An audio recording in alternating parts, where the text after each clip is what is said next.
नमः संस्कृताय नमस्कार प्रिय विद्यार्थियों, स्वागत है आपका अपने YouTube चैनल समर्पण संस्कृत क्लासेस पर।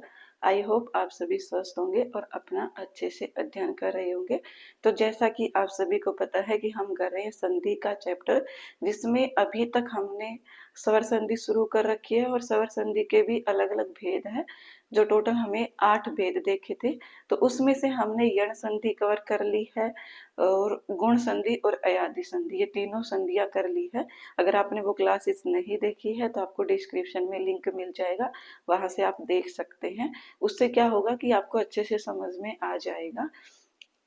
आज से हम शुरू करेंगे हमारी वृद्धि संधि। तो सबसे पहले हमारी जो वृद्धि संधि है उसको शुरू करने से पहले कल वाली जो हमारी क्लास हुई थी उसके एंडिंग में जाकर के मुझसे एक मिस्टेक हो गई थी। उसके लिए मैं आप सभी से क्षमा चाहती हूँ और वो क्या मिस्टेक है वो मैं बताती हूँ।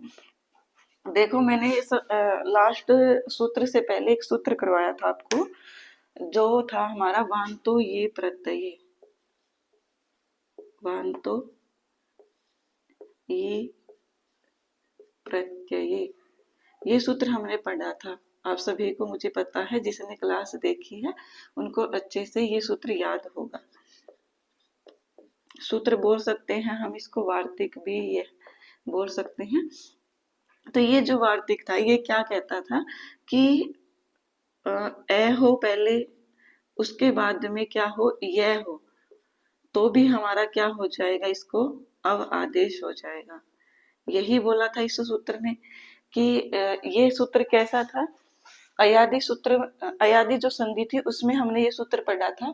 तो अयादि संधि क्या कह रही थी, अयादि संधि कह रही थी कि एच को अय अव आय अव आदेश होता है, लेकिन ये क्या कहता है, और बाद में स्वर होना चाहिए था अयादि संधि में तो, लेकिन ये सूत्र कह रहा था कि बाद में अगर यह भी हो, यह क्या होता है, एक व्यंजन होता है, और ये आप सभी जानते हैं किस प्रकार का व्यंजन है। तो ये एक व्यंजन होता है, तब भी यहाँ पर वांतो ये प्रत्यय के अनुसार यहाँ पर क्या हो जाता है, अव आदेश हो जाता है। अब यहाँ पर वांतो ये प्रत्यय का मैंने आपको पिछली कक्षा में एक उदाहरण बताया था, जो उदाहरण था गो प्लस युति। ये उदाहरण मैंने आपको बताया था। तो यहाँ पर मैंने क्या किया था, ओ और ये को मिला करके अव कर दिया था, और यहाँ पर मैंने क्या बनाया था, गव युति, ऐसा शब्द बनाया था। लेकिन ये जो उदाहरण है ना, ये उदाहरण किसका है, अद्व परिमाणे च सूत्र का है। किसका है, अद्व परिमाणे च सूत्र का है, अद्व परिमाणे च सूत्र का। क्योंकि जो ये युति शब्द है ना, युति, ये युति एक मापने योग्य, अर्थात इसको हम ये बोल सकते हैं कि ये एक मार्ग है, मार्ग की पहचान कराने वाला है। जैसे हम किलोमीटर नहीं लिखते, किलोमीटर, या फिर हम मीटर से जानते हैं कि 1000 मीटर इतनी दूरी पर है, किलोमीटर है। इसी प्रकार से युति एक मार्ग का मापन होता है, उसको हम युति बोलते हैं। जैसे आपने ये सुना होगा कोश, कोश सुना है ना, जिसमें मेरे ख्याल से 4 किलोमीटर में एक कोस होता है, तो ये आपने अच्छे से सुना होगा। तो इसी प्रकार से युति क्या होता है, युति एक दूरी को बताने वाला होता शब्द होता है। तो यहाँ पर इसमें ये जो सूत्र आएगा ना, ये अद्व परिमाणे च सूत्र आएगा। क्या आएगा, अद्व परिमाणे च सूत्र। लेकिन वांतो ये प्रत्यय का जो उदाहरण है वो उदाहरण ये हो जाएगा, वांतो ये प्रत्यय का जो उदाहरण है वो ये हो जाएगा। मैं बता देती हूँ इसका उदाहरण, आप थोड़ा सा ठीक कर लीजिएगा, क्योंकि फिर मैं बताती हूँ आपको रीजन। तो यहाँ पर हो प्लस यम, हो प्लस यम, तो ये हम इसको हव्यम बना सकते हैं। और ये जो उदाहरण है, ये जो उदाहरण है ये वांतो ये प्रत्यय का है। लेकिन गव्युति जो उदाहरण है ये अब किसका है, गव्युति जो उदाहरण है ये अद्व परिमाणे च सूत्र का है। किसका है, अद्व परिमाणे च। आप विशेष रूप से ध्यान रखिएगा, क्योंकि ऐसा पूछा जाता है कि गव्युति शब्द की सिद्धि किस प्रकार से होती है, और फिर आप बोलोगे कि मैम ने तो वांतो ये प्रत्यय बताया था और आप यही टिक कराओ। ऐसा नहीं है, ये नहीं होगा। हमारा जो सही हो जाएगा वो हो जाएगा अद्व परिमाणे च। बस यही गलती थी, थोड़ी सी क्षमा चाहती हूँ आपसे, ठीक कर लीजिएगा आप इसको। अब हम करते हैं हमारी वृद्धि संधि आज से हम शुरू कर रहे हैं। वृद्धि संधि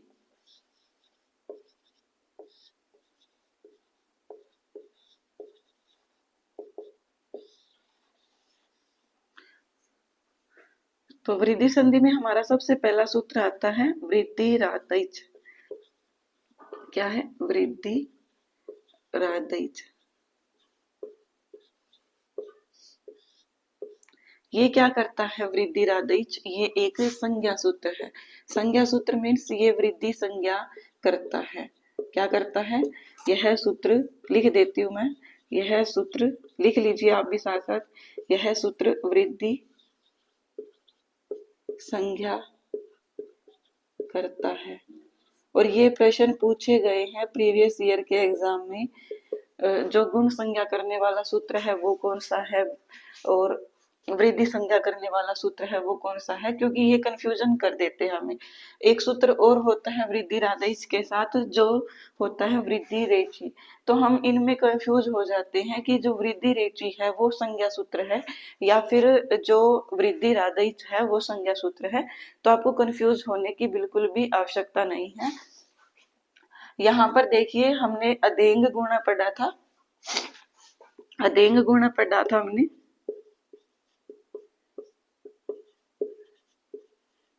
तो ये सूत्र क्या था? गुण संज्ञा करने वाला था। गुण संज्ञा करने वाला। इसी प्रकार से अब हम पढ़ रहे हैं वृद्धि रादैच। वृद्धि रादैच ये सूत्र वृद्धि संज्ञा करने वाला है।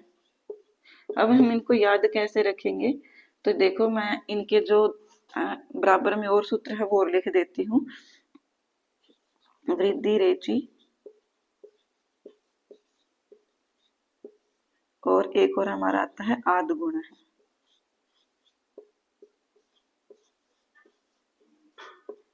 तो ये जो सूत्र है ये सूत्र देखो। अब हमें पहचान कैसे रखनी है, याद कैसे रखना है, मुझे पता है।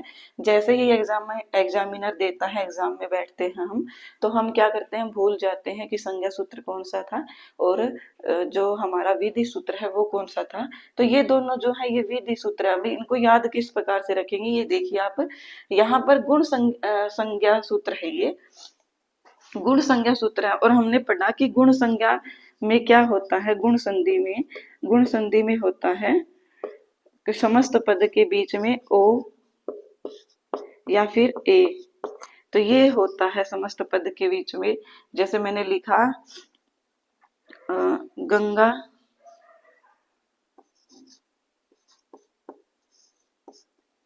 ये नहीं होगा, ये लिख देती हूँ मैं, नव प्लस उदय।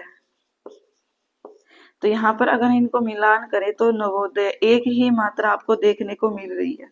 क्या मिल रही है? एक ही मात्रा देखने को मिल रही है। इस मात्रा को ध्यान में रखते हुए आप ये याद रखिए, यहाँ पर भी एक ही मात्रा है और यहाँ पर कोई मात्रा है ही नहीं। तो जहां पर गुण संधि के अनुसार एक मात्रा लगी है वो हमारा सूत्र क्या हो जाएगा? गुण संज्ञा करने वाला। इसी प्रकार से वृद्धि रादैच जो सूत्र है, वृद्धि रादैच, इसमें हमारी जो वृद्धि होती है, वृद्धि संधि हम जब करते हैं तो उसमें दो मात्राएं लगती है समस्त पद में। दो मात्राएं, और दो मात्राएं कहाँ पर लगी हुई है? इसके अंदर नहीं है, तो ये नहीं होगा। संज्ञा सूत्र कौन सा होगा? वृद्धि रादैच। आई होप आप समझ गए होंगे कि मैं आपको समझाना क्या चाह रही हूँ। तो ये सूत्र जो है हमारा, मैंने ऊपर लिखा है, ये हमारा क्या करता है? वृद्धि संज्ञा करता है। यह सूत्र क्या करता है? वृद्धि संज्ञा करता है। क्या कहा गया है, किस किस की संज्ञा करता है? तो आत एच। क्या करता है? आत और एच, इसकी ये वृद्धि संज्ञा करता है। तो आज से हमने पहले पढ़ा था तय की तत्प्रस्थ कालस्य से, कि तय के पहले चाहे कोई स्वर हो और या बाद में कोई स्वर हो तो वो क्या होता है? अपने ही शब्द की पहचान कराता है। तो यहाँ पर आज से क्या हो जाएगा? हमारा आ हो जाएगा। तय का यहाँ पर कोई मीनिंग नहीं है। इसके बाद है ऐच से, यहाँ पर देखेंगे हम ऐच से ऐ और औ, दो ही वर्ण आएंगे यहाँ पर। तो ऐ और औ, ये दो वर्ण हमें देखने को मिलते हैं। तो इन तीनों की क्या होती है? इन तीनों की वृद्धि संज्ञा होती है। क्या होती है? वृद्धि संज्ञा होती है। अगर हमसे पूछ लिया जाए कि वृद्धि संज्ञा विधायक वर्ण कितने हैं, तो 3 ही होंगे। कितने होंगे? 3 ही होंगे। इस प्रकार के प्रश्न पूछे नहीं जाते हैं, लेकिन फिर भी आपको ये रटने की आवश्यकता नहीं है, क्योंकि अगर आप ये रटने चलोगे ना आ आई औ, तो इससे ना आपको बहुत बड़ा कंफ्यूजन हो जाएगा। आपको ये रटना ही नहीं है, आपको ये देखना है कि यहाँ पर वृद्धि राधइच में क्या दिया गया है, इसको आप तोड़ना सीखो अच्छे से। तो वृद्धि राधइच में दिया गया है वृद्धि प्लस आत प्लस ऐच। इस प्रकार अगर आप किसी भी सूत्र को तोड़ना सीख जाओगे ना, तो आपको कभी भी किसी प्रकार की दिक्कत नहीं होगी। तो यहाँ पर हमें बता रखा है पहले से ही कि आत अर्थात तय का यहाँ पर हमें पता ही कोई मीनिंग नहीं है, तो आ, और ऐच, ऐच अर्थात ऐ औ, इनकी क्या होती है? वृद्धि संज्ञा होती है। ये सूत्र सिर्फ और सिर्फ वृद्धि संज्ञा करता है। अब हमारे पास विधि सूत्र आता है इसका, वृद्धि रेची। क्या आता है? वृद्धि रेची। लिख देती हूँ मैं। अब हम वृद्धि संज्ञा किस प्रकार से होती है इनके उदाहरण समझेंगे। तो वृद्धि रेची,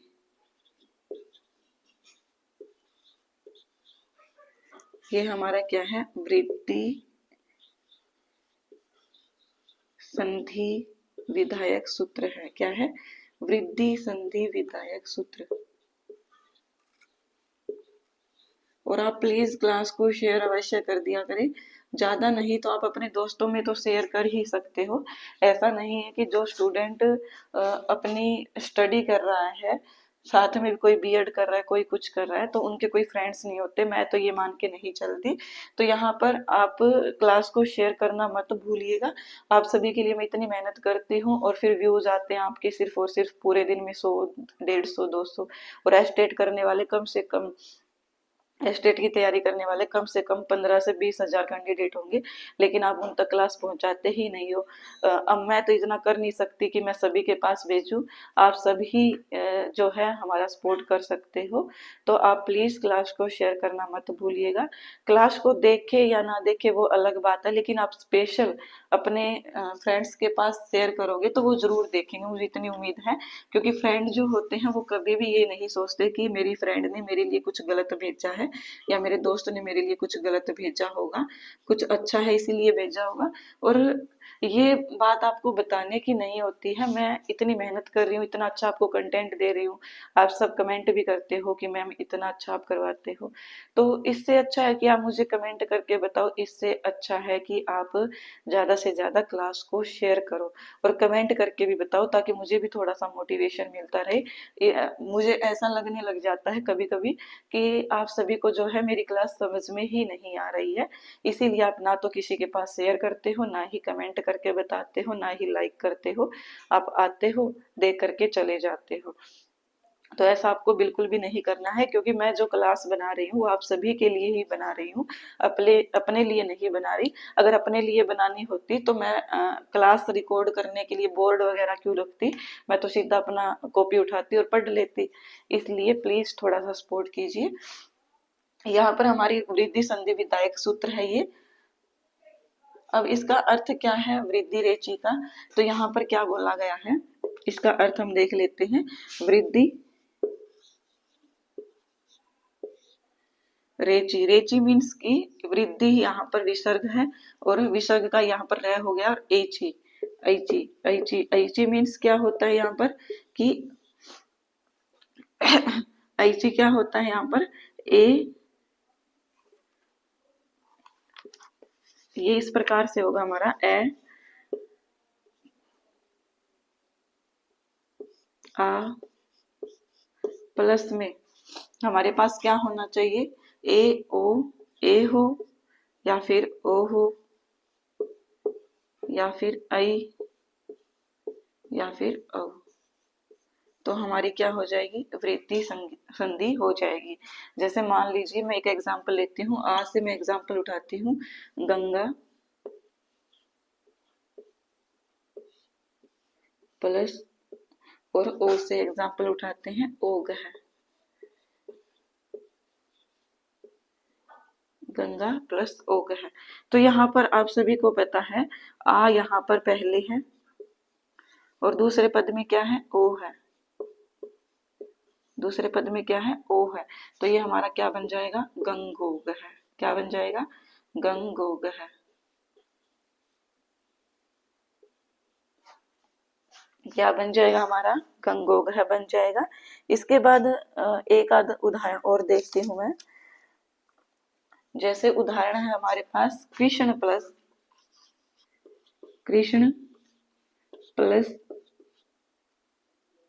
ऐकत्वम, कृष्ण प्लस ऐकत्वम।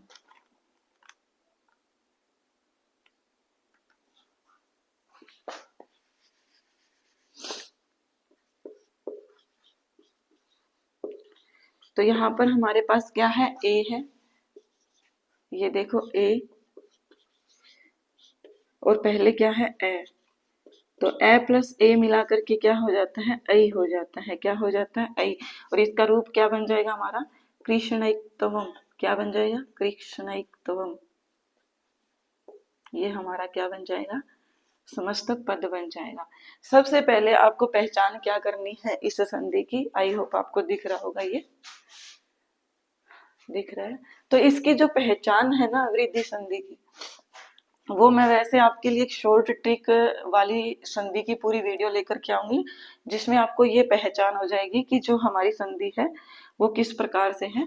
तो यहाँ पर कृष्णैक्तवम क्या है, यहाँ पर दो मात्रा लगी हुई है। अगर हमसे पूछा जाए कृष्णैक्तवम शब्द दे करके कि इसमें कौन सी संधि है, कौन सी संधि है, तो हम देखते ही पहचान लेंगे इसमें संधि कौन सी है। तो ये हमारी कौन सी संधि है, वृद्धि संधि। कौन सी है, वृद्धि संधि।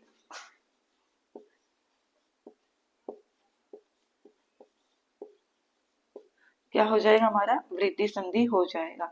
इसी प्रकार से गंगा प्लस ओग है। इसी प्रकार से ए या आ पहले होना चाहिए और उसके बाद में ऐ, सॉरी, ए ओ ऐ औ, इनमें से कोई भी शब्द हो तो हमारी क्या हो जाती है, वृद्धि संधि हो जाती है। अब बहुत से स्टूडेंट को ऐसा भी हो सकता है, थोड़ा सा गुण संधि और इसमें कंफ्यूजन हो सकता है। तो मैं बताती हूँ गुण संधि क्या थी और वृद्धि संधि, तो थोड़ा सा हम उसके बारे में देख लेते हैं। तो जो हमारी गुण संधि थी ना, गुण संधि,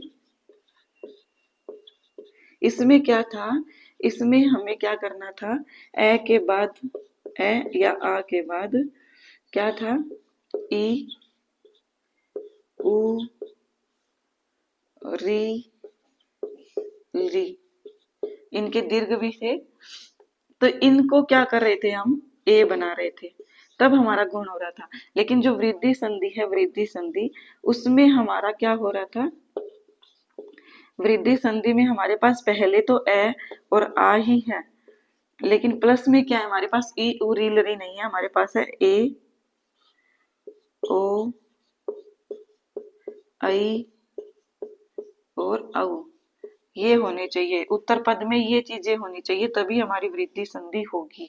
और गुण संधि में क्या होते हैं, उत्तर पद में ये चीजें होते हैं। तो ये आप थोड़ा सा अंतर ध्यान रखिएगा, इससे आपको पजल नहीं होगा कि ये गुण संधि है या वृद्धि संधि है।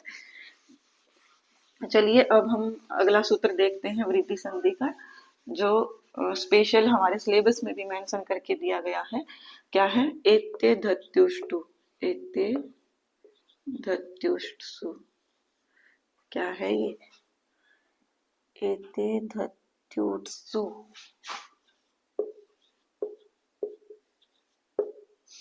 ये हमारा सूत्र है। क्या है, एते धत्युत्सु सूत्र है ये, वेरी वेरी इंपॉर्टेंट है, क्योंकि सिलेबस में स्पेशल मार्क करके दिया गया है, एते धत्युत्सु। तो ये जो सूत्र क्या कहता है, ये कहता है कि उपसर्ग, अवर्णांत उपसर्ग होना चाहिए पहले। अवर्णांत उपसर्ग मीन्स कि जैसे हमने लिखा, मैंने लिखा उप, तो आप सभी जानते हैं उप एक उपसर्ग है। क्या है, उपसर्ग। क्या है, उपसर्ग। और उप का अगर मैं विच्छेद करूं तो उप, उ का उ, पै का पै हलंत प्लस ए, तो यहाँ पर अवर्णांत ही हो गया ना, ये उप शब्द क्या हो गया, अवर्णांत हो गया। इतना तो मुझे लगता है कि सभी को विच्छेद करने आते हैं, वर्ण विच्छेद करने। अगर नहीं आते हैं तो मैंने अच्छे से क्लास ले रखी है, वो देख लीजिएगा। वर्ण परिचय में मैंने करवाया है विच्छेद किस प्रकार से करते हैं। तो यहाँ पर अवर्णांत उपसर्ग जो है, यहाँ पर उपशब्द है, तो यहाँ पर अवर्णांत उपसर्ग हो गया हमारा।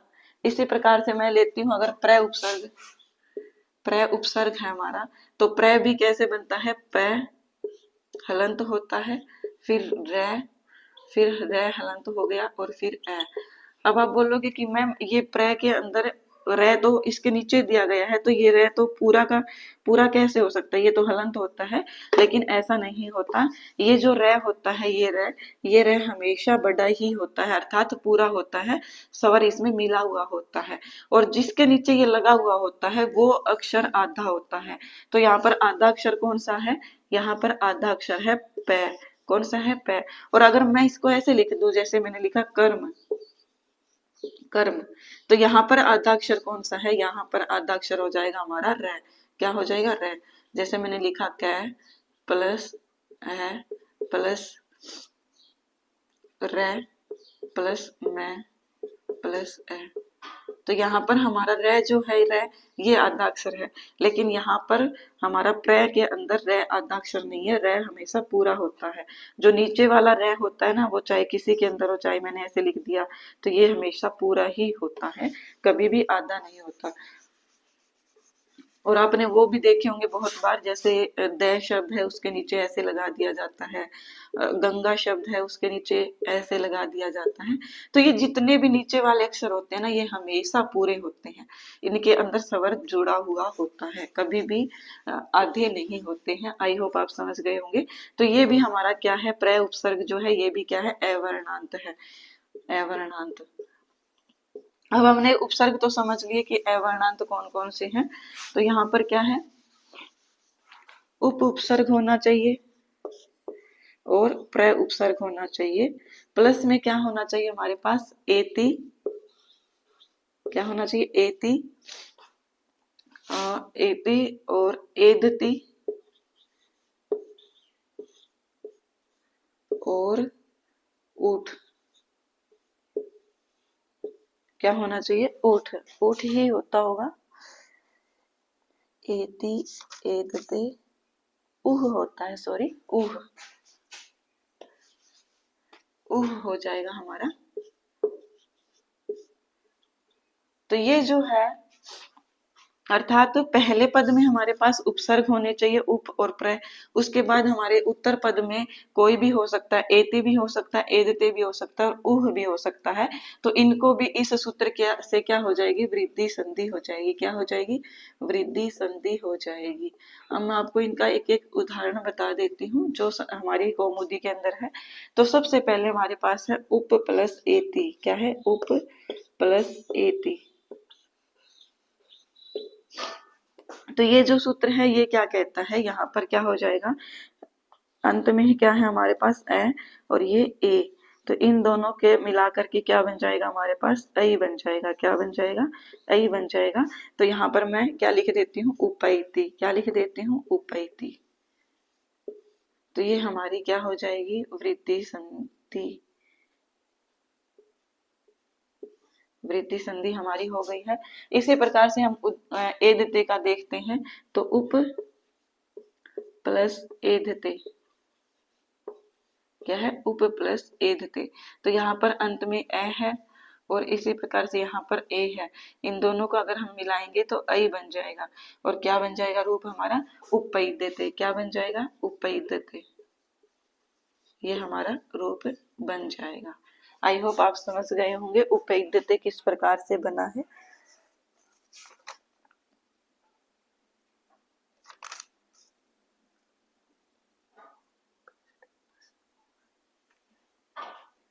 इसके बाद हमारे पास ऊह का एक और उदाहरण देख लेते हैं हम। ये मैं आपको जो जितने भी उदाहरण बता रही हूँ ये कौमुदी के अनुसार ही बता रही हूँ, ये आप साथ साथ लिखते चलिएगा। चाहे आप किसी भी टेट का एग्जाम दे रहे हो, यूजीसी नेट का भी एग्जाम दे रहे हो, आप कभी भी संधि में मार नहीं खाओगे। आपका बिल्कुल इजी लेवल से, इतना इजी लेवल से आपको संधि करवाई जा रही है। तो यहाँ पर ये जो ऊह शब्द है, ऊह का उदाहरण क्या हो जाएगा हमारे पास, पृष्ठ प्लस ऊह। तो इन दोनों को मिला करके हमारे पास ए प्लस ऊ।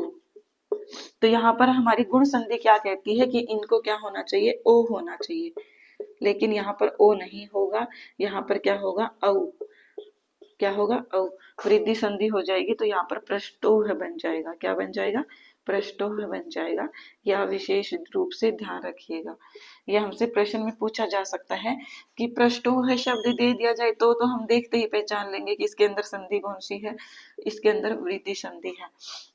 लेकिन हमें क्या दिया जाएगा, हमें ये दिया जाएगा कंफ्यूजन करने के लिए, हमें दिया जाएगा पृष्ठ प्लस ऊह, और शब्द क्या बनेगा फिर हमें दिया जाएगा ऑप्शन में। जैसे मैं एक क्वेश्चन पूछ लेती हूँ आपसे, आई होप आपको ये एत्य धत्युत्सु समझ में आ गया होगा कि उप और प्र उपसर्ग होना चाहिए प्लस एति एदते और ऊह होना चाहिए।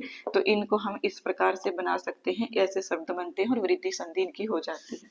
तो मैं एक क्वेश्चन आपसे पूछ लेती हूँ, ये तो मेरा हमेशा का ही रहता है कि मैं आपसे क्वेश्चन पूछती हूँ और आप जवाब भी देते हो, और मुझे अच्छा लगता है आपका जवाब देना, ताकि मुझे ये लगता रहे कि हाँ आपको अच्छे से समझ में आ रहा है। तो यहाँ पर मैं पूछ रही हूँ आपसे, पृष्ठ plus uh is equal to dash, question mark, ये हमारा प्रश्न है। तो उत्तर ऑप्शन में, ऑप्शन है आपके पास, ऑप्शन नंबर 1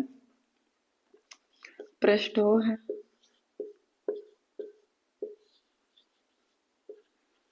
ऑप्शन नंबर 2 पृष्ठोह है,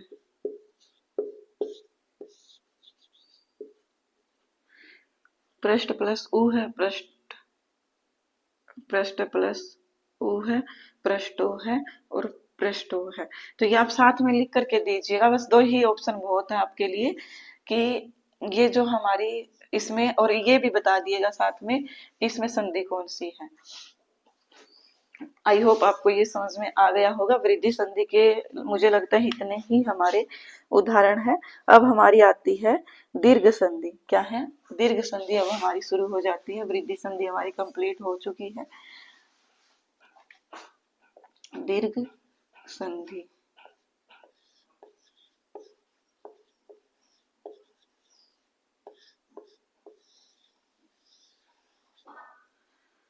तो सबसे पहले हमारा दीर्घ संधि का उदाहरण आता है अकह सवर्णे दीर्घ है।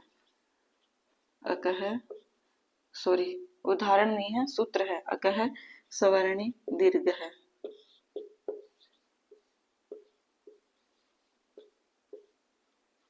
अकह सवर्णे दीर्घ है, ये हमारा सबसे पहले क्या आता है, दीर्घ संधि का सूत्र आता है। क्या कहता है ये सूत्र, तो ये सूत्र क्या कहता है हम देख लेते हैं। ये सूत्र कहता है कि अकह सवर्णे दीर्घ पूर्व प्रयोग एकादेश, अर्थात सीधा हम समझ लेते हैं, हमें इसकी वृत्ति देख लेते हैं। चलो, अकह,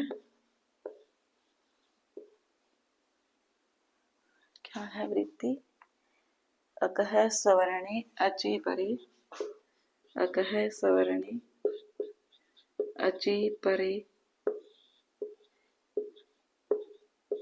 पूर्व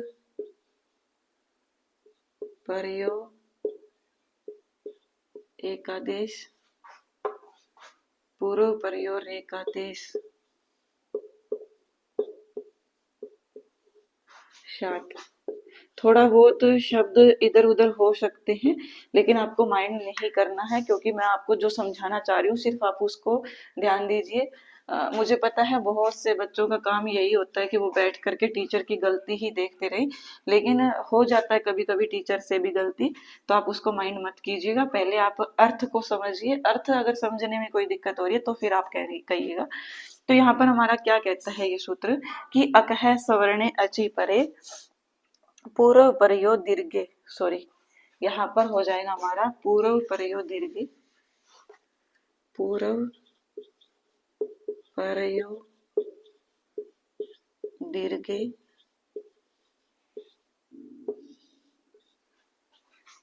एकादेश है शाद। तो सबसे पहले तो एक खुशखबरी बताती हूँ मैं आपके लिए, आप खुश हो जाओगी। जो हमारी दीर्घ संधि है, दीर्घ संधि, इसका सिर्फ और सिर्फ एकमात्र यही सूत्र है, और कोई हमसे सूत्र ना तो कभी पूछा जाता है, ना ही पूछा ही कैसे जाएगा, क्योंकि दीर्घ संधि का सूत्र ही हमारे पास सिर्फ और सिर्फ एक सूत्र है, अकह सवर्णे दीर्घ है, और हमें इसमें कुछ भी नहीं पढ़ना होता है। तो ये ही सूत्र सब कुछ दीर्घ संधि में हमें समझा देता है। यहाँ पर ये सूत्र की वृत्ति है, ये वृत्ति है, अकह सवर्णे अचि परे पूर्व परयो दीर्घे एकादेश है स्यात्। अर्थात ये सूत्र क्या कहता है कि अकह होना चाहिए। अकह क्या है?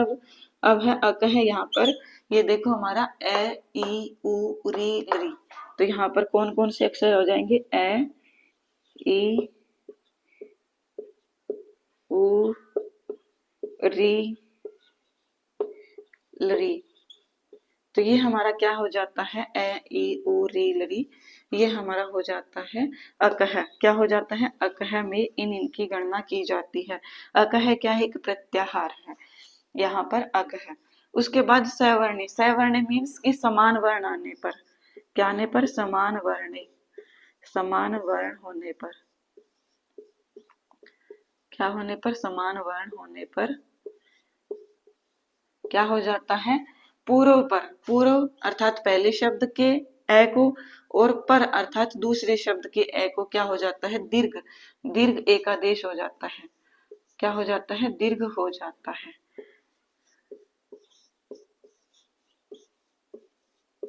कैसे होता है मैं आपको समझाती हूँ।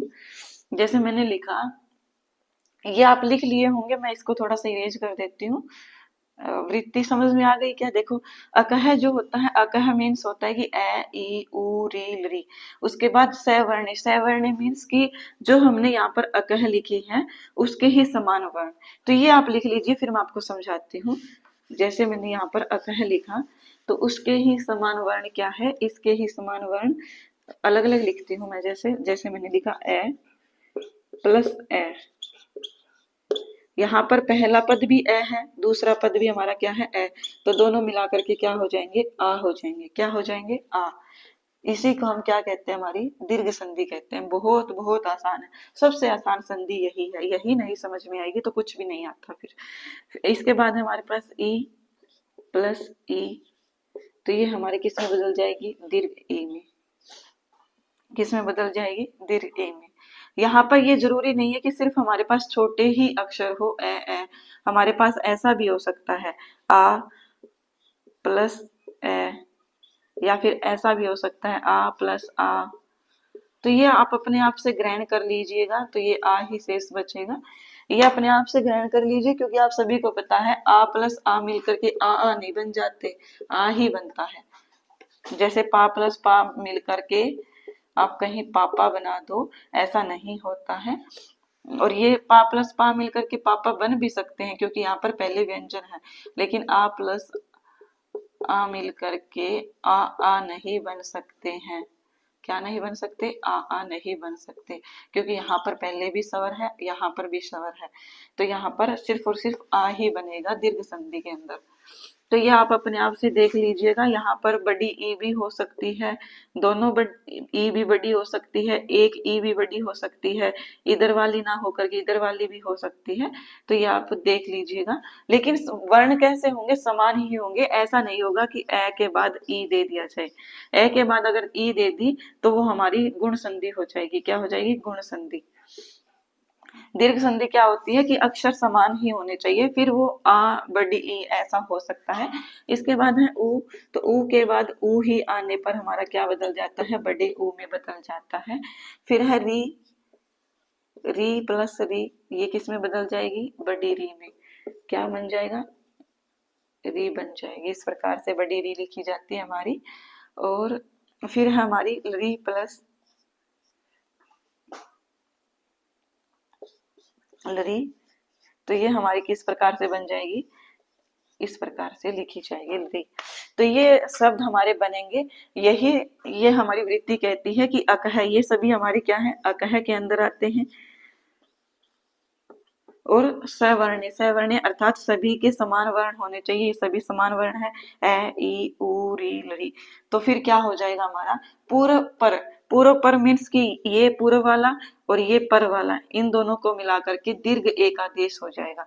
इसी प्रकार से इसको और इसको मिलाकर के दीर्घ एक आदेश हो जाएगा।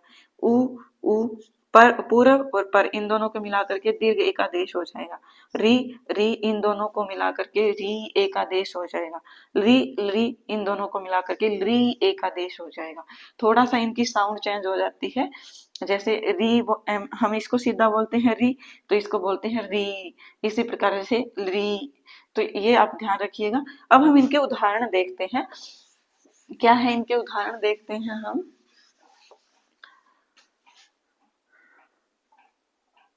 उदाहरण है हमारे पास सबसे पहले दैत्य, दैत्य प्लस अरि। अभी अभी हमने पढ़ा कि ए प्लस ए मिलकर के क्या हो जाएंगे, आ हो जाएंगे।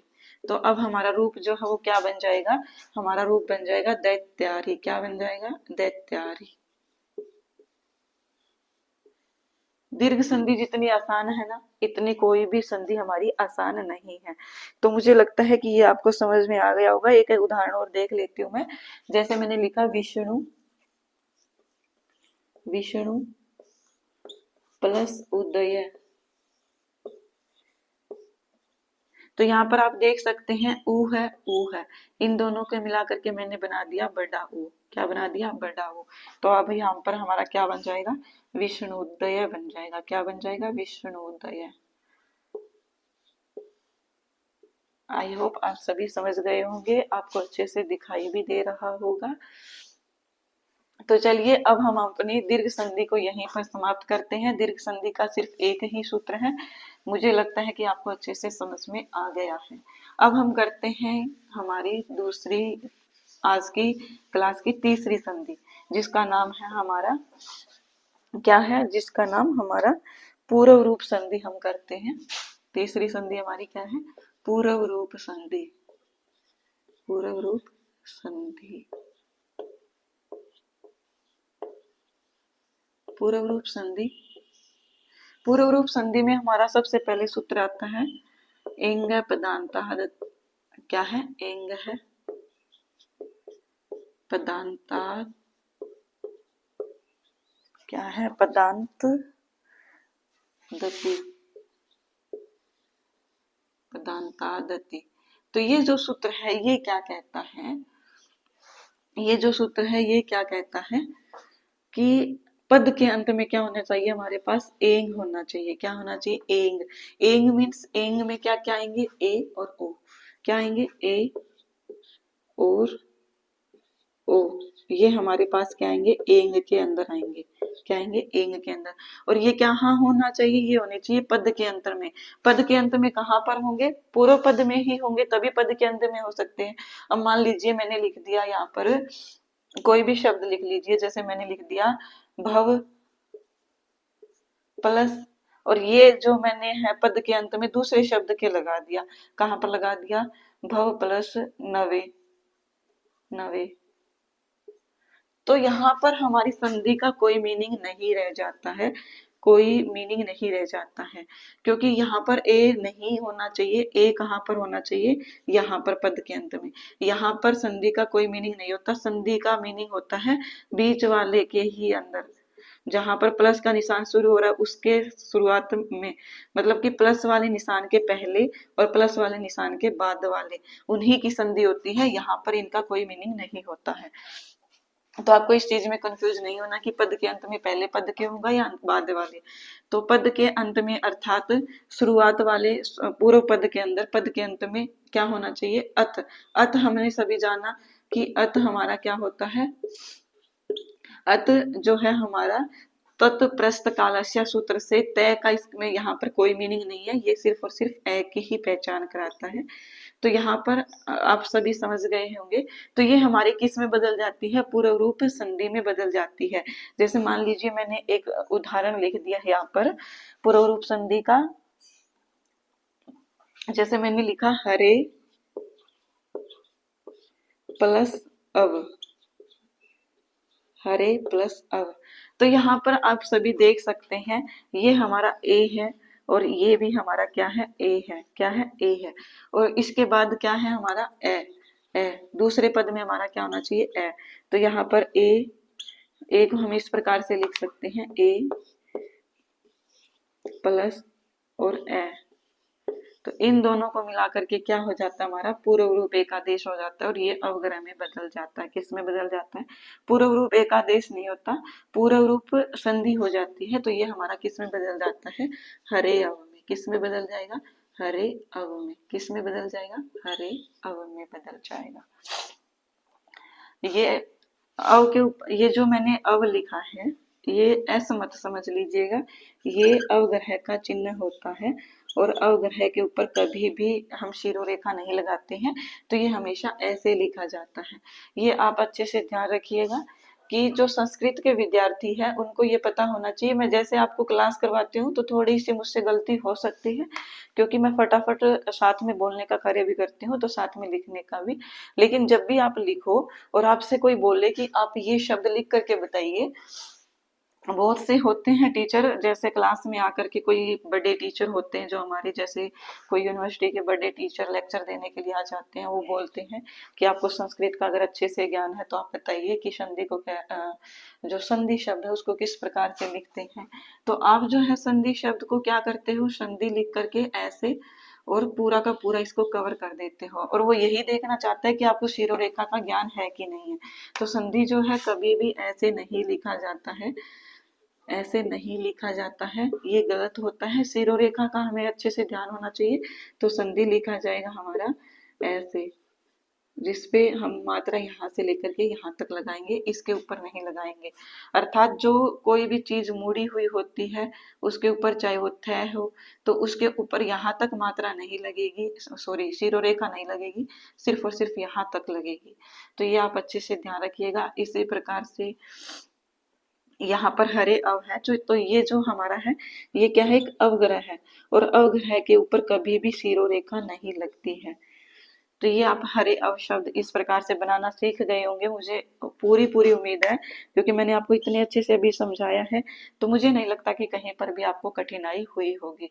तो एंग क्या होना चाहिए, एंग होना चाहिए हमारे पास पहले वाले पद में, और फिर हमारे पास होना चाहिए ए। तो हम क्या कर देते हैं, उस ए को अवग्रह में बदल देते हैं। क्या कर देते हैं, ए को अवग्रह में बदल देते हैं। एक एग्जाम्पल और दिखा देती हूँ आपको, ताकि आपको और अच्छे से क्लियर हो जाए कंसेप्ट। क्या है एग्जाम्पल हमारे पास, एग्जाम्पल देखिए, विष्णु क्या है, विष्णु प्लस अव, विष्णु प्लस अव। तो ये जो एग्जाम्पल है ये हमारा क्या है, विष्णु प्लस अव।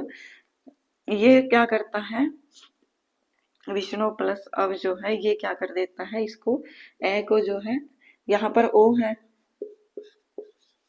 प्लस में हमारे पास क्या है ए, और ये भी क्या है, ये क्या कह रहा है, एंग, एंग के अंदर कौन कौन से हैं, ए और ओ। तो अब हमने ए का उदाहरण देखा था, अब हम ओ का उदाहरण देख रहे हैं। तो ओ का उदाहरण ये हो जाएगा विष्णु प्लस अव। तो ये किस में बदल जाएगा, ये बदल जाएगा विष्णु, और इस प्रकार से अवग्रह बना दिया जाएगा। तो यहाँ पर जो हमारा ए है, ए को किस में बदल देंगे हम, अवग्रह में बदल देंगे। किस में बदल देंगे, अवग्रह में बदल देंगे। लेकिन विशेष रूप से आपको ये ध्यान रखना है, क्योंकि पूर्व रूप संधि और पर रूप संधि के अंदर भेद ही यही होते हैं कि पूर्व रूप में तो पहले एंग आता है और पर रूप में बाद में एंग आता है। ये मैं आपको अभी बताती हूँ, तो फिर हम इसका थोड़ा सा अंतर भी समझ लेंगे। अब हम करते हैं, हमारी ये संधि कंप्लीट हो जाती है। अब हम करते हैं हमारी संधि, चौथी संधि है हमारी आज की, जिसका नाम है क्या है, पर रूप संधि। क्या है, पर रूप संधि।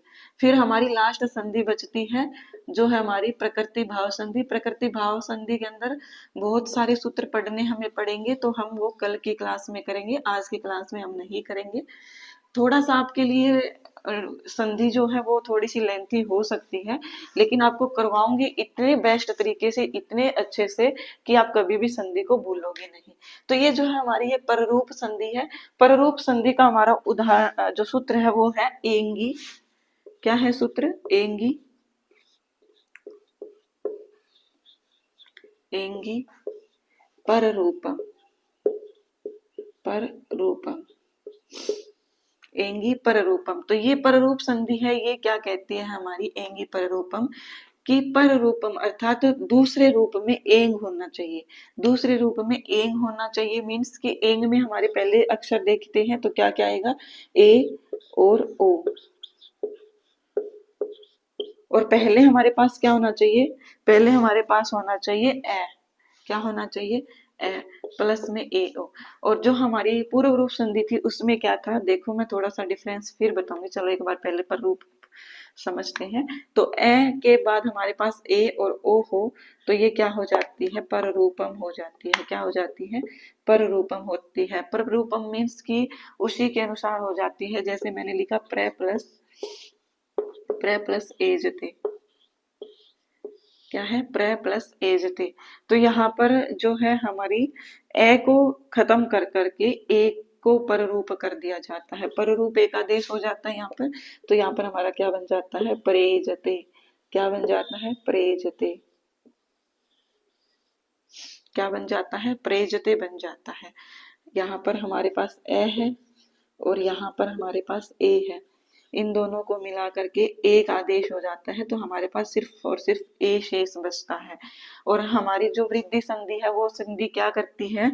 वो संधि करती है इसको ऐ बना देती है, लेकिन ये ऐ नहीं होगा। क्यों नहीं होगा? क्योंकि यहाँ पर हमने एत्य धत्योष्टु सूत्र पहले से ही पढ़ लिया था, और एत्य धत्योष्टु सूत्र क्या कह रहा था कि एति होना चाहिए, एदते होना चाहिए और उह होना चाहिए, उन्हीं के अंदर जो है वृद्धि संधि होगी। लेकिन यहाँ पर क्या है? हमारे पास एजते है, ना ही हमारे पास यहाँ पर एति है, ना ही यहाँ पर हमारे पास एदते है, और ना ही हमारे पास ऊह है। तो इन तीनों में से हमारे पास कोई भी नहीं है, तो यहाँ पर वृद्धि संधि नहीं होगी। यहाँ पर हमारे पास एजते शब्द है, एजते शब्द इन तीनों में से कोई नहीं है, इसलिए यहाँ पर प्रेजते शब्द अर्थात यहाँ पर जो है हमारी पररूप संधि हो रही है। आपको ये दे दिया जाए, मान लीजिए आपको दे दिया गया प्रधन एति, प्रधन एति, तो आपको कभी भी प्रेति नहीं बनाना है। क्या नहीं बनाना है? प्रेति नहीं बनाना है। तो आपका क्या बनेगा? क्योंकि हमने अच्छे से पढ़ा है एत्य धत्युत्सु सूत्र में कि प्र उपसर्ग होना चाहिए अवर्णांत और एति होना चाहिए, तो वो क्या हो जाता है? ऐ हो जाता है। तो यहाँ पर हमारा रूप क्या बनेगा? प्रेति बनेगा, न कि प्रेति। तो ये हमारा सही हो जाएगा और ये हमारा गलत हो जाएगा। आई होप आप ये जो हमारी वृद्धि संधि थी और इसका ये तो समझ गए होंगे। अब हमने ये जान लिया है कि हमारा जो है ए पहले होना चाहिए इसके अंदर और ये बाद में होना चाहिए, तो ये आपने बना लिया। ए हमारे पास पूर्व पद में है और ये हमारे पास है किस में है? उत्तर पद में। और जब हमने पूर्व रूप संधि पढ़ी थी, मैं थोड़ा सा वो करवा देती हूँ, पूर्व रूप संधि और इसका अंतर। पूर्व रूप संधि हमने पढ़ी, तो पूर्व रूप संधि में हमने क्या किया? पूर्व रूप संधि में हमने किया कि ए और ओ कहाँ होने चाहिए? पहले, और बाद में ए होना चाहिए। तो किस में बदल जाएगा? अवग्रह में। और जो हमारी पररूप संधि है ये क्या कहती है? ये अंतर ध्यान रखिएगा बच्चों, बहुत कंफ्यूज करता है। और प्लीज थोड़ा सा, मैं बीच बीच में कभी कभी बच्चों बोल जाती हूँ, तो प्लीज माइंड मत कीजिएगा। मुझे पता है आप सब मुझसे बड़े भी हो सकते हैं, मुझसे छोटे भी हो सकते हैं, तो प्लीज थोड़ा सा माइंड मत कीजिएगा, क्योंकि कभी कभी निकल जाता है। बहुत कोशिश करती हूँ कि आप सभी मुझसे बड़े भी हैं, छोटे भी हैं, तो आपको बच्चों मत बोलूं, लेकिन फिर भी निकल ही जाता है, प्लीज डोंट माइंड। तो ये है पररूप संधि। पररूप संधि में हमारा क्या हो जाता है? पररूप संधि के अंदर हमारी जो है ये हो जाएगी, हमारी ए पहले आ जाएगा और फिर ए और ओ, तो ये हमारा किस में बदल जाएगा? एक आदेश में बदल जाएगा। अर्थात इसी प्रकार से ये बन जाएगा। जैसे हमने लिखा प्रे प्लस एजते, तो यहाँ पर प्रेजते बच गया और ए की मात्रा यहाँ पर लग गई, ए की यहाँ पर लुप्त हो गया, ए क्या हो गया यहाँ पर खत्म हो गया, ये समझ लीजिए। तो ये आपको अंतर विशेष रूप से ध्यान रखनी है। ये कंफ्यूज कर सकते हैं, मुझे भी बहुत बार करते हैं, मैं भूल जाती हूँ, लेकिन अब अच्छे से ध्यान रखिएगा कि ए और ओ पहले होता है तो वो पूर्व रूप होती है, और ए और ओ बाद में होता है तो वो पर रूप होती है। आई होप आप सभी समझ गए होंगे। तो ये हमारी पररूप संधि कंप्लीट होती है। क्या हो जाती है, हमारी पररूप संधि भी कंप्लीट हो जाती है। प्रकृति भाव संधि हम कल की क्लास में करेंगे। और आपके लिए एक विशेष इंफॉर्मेशन है कि आज आपको 3 बजे, क्या है 3 बजे, लास्ट 1 मंथ, लास्ट 1 मंथ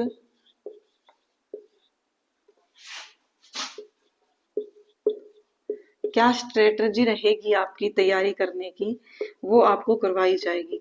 पहले मैं आज की क्लास में आज की जो वीडियो डालूंगी उसमें आपको जर्नल पेपर की स्ट्रेटजी बताऊंगी कि आप लास्ट 1 मंथ में क्या करें। और कल मैं आपको आपकी जो संस्कृत विषय है हमारा, तो हम टीजीटी और पीजीटी को 1 महीने के अंदर कैसे तैयार करें वो मैं आपको बताऊंगी। तो अब वो आप क्लास देखना मत भूलिएगा। 3 बजे अपलोड करूंगी, डेफिनेट है आज के 3 बजे, क्योंकि मैं रिकॉर्ड उसको अभी कर दूंगी, अपलोड मैं उसको 3 बजे करूंगी।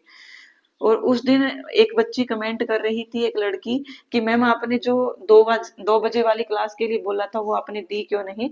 तो वो इसी रीजन से नहीं दी क्योंकि मैं जो अभी जैसे आपके सामने कैमरे में क्लास रिकॉर्ड करती हूँ, तो आप सभी को पता है कि जो आप कैमरे में वीडियो रिकॉर्ड करते हो, चाहे आप वो वीडियो 5 मिनट की भी करते हो, तो वो कितने जीबी की हो जाती है। तो मेरी जो वीडियो थी पहले वाली ही, मैंने जो 11 बजे अपलोड करी थी, वो मेरी कम से कम 10 GB की वीडियो थी। तो इससे ये हो जाता है कि मेरा डाटा ही खत्म हो जाता है, तो मैं जो दूसरी क्लास है वो अपलोड नहीं कर पाती।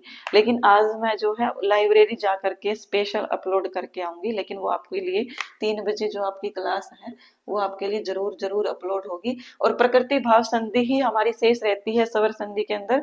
फिर हमारी व्यंजन संधि के 1 या 2 दिन लगेंगे, और विसर्ग संधि हमारी 1 दिन में ही कंप्लीट हो जाएगी। तो मैक्सिमम हमारे 3 से 4 दिन लग सकते हैं संधि के अंदर। तो थोड़ा सा पेशेंस रखिए और क्लास को शेयर करना मत भूलिएगा। धन्यवाद, बने रहे हमारे साथ इसी प्रकार से।